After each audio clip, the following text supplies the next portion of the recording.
Okay, do you remember when you saw this, the limit as n approaches infinity from a to b of some f of ck delta x, which was 6.2, if you remember this. And we changed this summation from a to b, and we changed the c of k's to f of x, and we changed the delta x to delta x dx. So you remember that from 6.2. So basically, they might give this to you in this form. Well, here's this, and here's this, right? This is the integral from a to b f of x dx. And in order to do this, we found the area, right? Or the position, or whatever, correct? Okay, so what you have to look at that and say, wait a second, that doesn't look like this, and it doesn't look like this, but it looks like something that we learned in 6.1. We learned by using a bunch of rectangles that the width times the length plus the length plus the length plus the length plus the length can also give you areas, right? Yeah. Guess what this is? That's the width. Yeah, that's the width, which is 1/30th. And then to get the length, what they did was they took the x values down here and they plugged it into this equation, whatever this is, and that's how you got the first length. And then to get the next length, depending on left, right, middle, you kept plugging the x values in.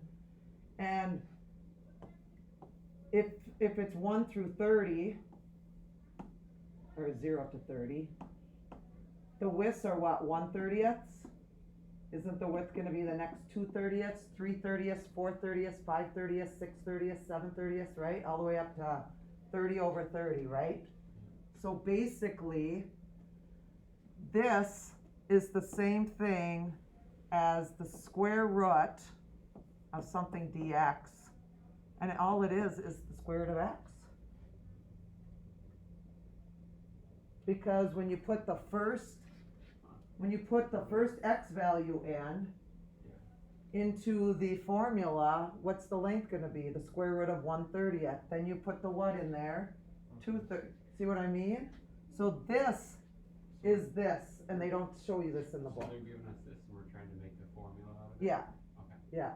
And you can just integrate from 0 to 1 because you're just breaking this up into 30ths, right? 30/30. What's 30 over 30? 1. So you're integrating from 0 to 1, but you're breaking 0 to 1 up into 30 little things. So basically this is that. Isn't that crazy? And they don't show that in this book. And I've seen this on the test. Okay. So,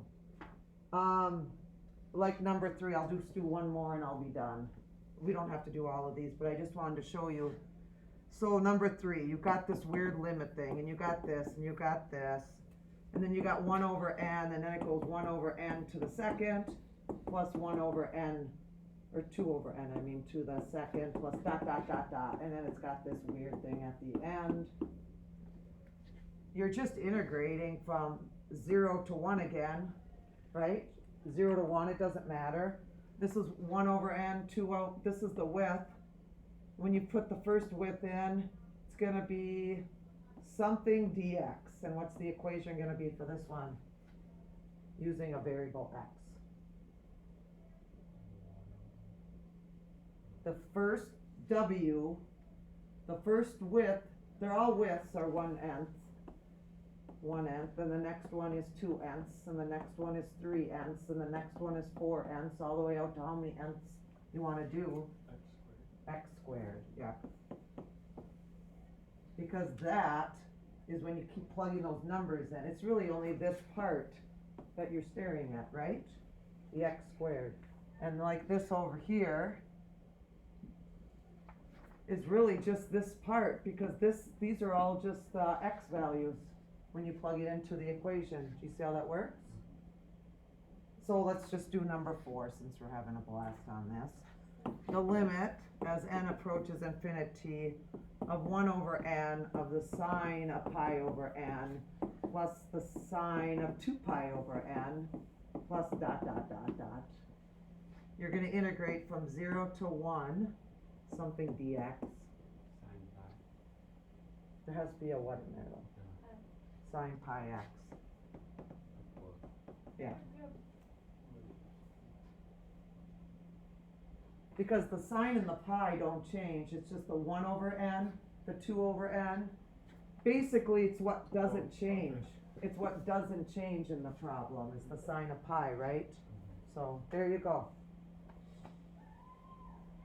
Oh, we might as well do number 5. Number 1 we didn't have to do, because that was kind of, might as well finish. Let's do number 5 too. Okay, okay, let's just go 0 to 1 again. Whoops. dx. What never changes inside the parentheses? What stays the same every time? Inside the parentheses, the 1 on the top, what else? The 1 plus. And what's constantly changing? The 1 over the n, the 2 over the n, the 3 over the n, and that's going to stand for the letter x. Final answer. See how that works? Okay. So we're done with this worksheet.